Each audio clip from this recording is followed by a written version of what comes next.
Hello అండి, ఈరోజు ఒక స్నాక్ ఐటెం చేసుకుందాం. బ్రోకలీతో ఆమ్లెట్ చేసుకుందాము.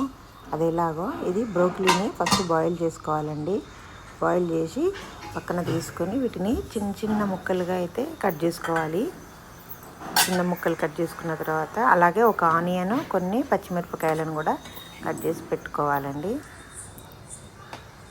ఇలా చిన్నగా చిన్న ముక్కలు అయితే కట్ చేసుకొని, ఆమ్లెట్ కాబట్టి చిన్న ముక్కల్లాగానే ఉంటే బాగుంటుందండి.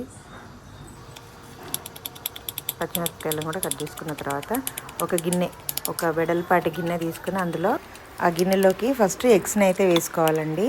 మనకి ఎన్ని ఎగ్స్ కావాలో అన్ని ఎగ్స్ వేసుకొని దాని నుంచి ఆ ఎల్లోని మాత్రం తీసి పక్కన పెట్టుకోవాలి. అది లాస్ట్లో దానికి యాడ్ చేసుకోవాలి మనం. ఇప్పుడు కట్ చేసి పెట్టుకున్న బ్రోకలీని, ఆనియన్, పచ్చిమిర్చి, కొత్తిమీర వీటన్నిటిని వేసి కొద్దిగా పెప్పరు, సాల్ట్, పెప్పర్ ఇంకొంచెం పడుతుందండి, నేను అది చూసుకొని వేసుకుంటున్నాను. అలాగే కార్న్ఫ్లోర్ వేసుకోవాలి. ఇది బ్యాటర్ థిక్నెస్ కోసం మనము కార్న్ఫ్లోర్ అయితే యాడ్ చేసుకోవాలి. వీటన్నిటిని బాగా కలుపుకొని మంచిగా మిక్స్ అయ్యేటట్టు కలుపుకున్న తర్వాత మనం ఒక ప్యాన్ పెట్టుకొని ప్యాన్లో కొద్దిగా ఆయిల్ లేదన్నా బటర్ కూడా వేసుకోవచ్చు.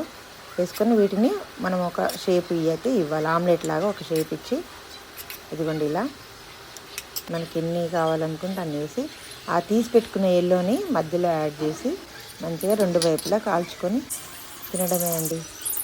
చాలా టేస్టీగా ఉంటాయి. స్నాక్ ఐటెం బాగుంటుంది. మీరు కూడా ట్రై చేసి చెప్పండి ఎలా వచ్చిందో. ఈవినింగ్ స్నాక్ ఐటెం లాగా బాగుంటుంది. ప్రోటీన్ ఫుడ్ కూడా అండి ఇది.